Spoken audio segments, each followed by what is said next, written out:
उद्धव ठाकरेंवर मी खोटा आरोप लावायचा की यांनी महानगरपालिकेच्या निवडणुकीसाठी मला पैसे जमवायला सांगितले, हा खोटा आरोप मी त्यांच्यावर लावायचा. आदित्य ठाकरेवर खोटा आरोप लावायचा मी की आदित्य ठाकरेंनी दिशा सॅलियनवर रेप केला आणि तिला बाल्कनीतून ढकलून दिला, हा आदित्य ठाकरेवर खोटा आरोप लावायचा. अजित पवारांवर खोटा आरोप मी लावायचा की गुटख्याच्या बाबतीत खोटा आरोप लावायचा.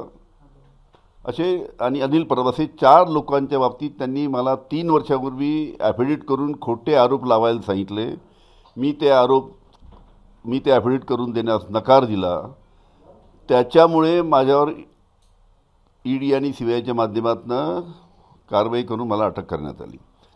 आणि जे ॲफिडेविट करून मला देण्यात सांगितलं त्याचे पुरावेसुद्धा माझ्याकडे आहे. कोण माणूस आला होता, काय आला होता, वेळ आल्यावर मी ते सांगेल तुम्हाला. त्या माणसाला कोणी पाठवलं होतं? देवेंद्र फडणवीसनी.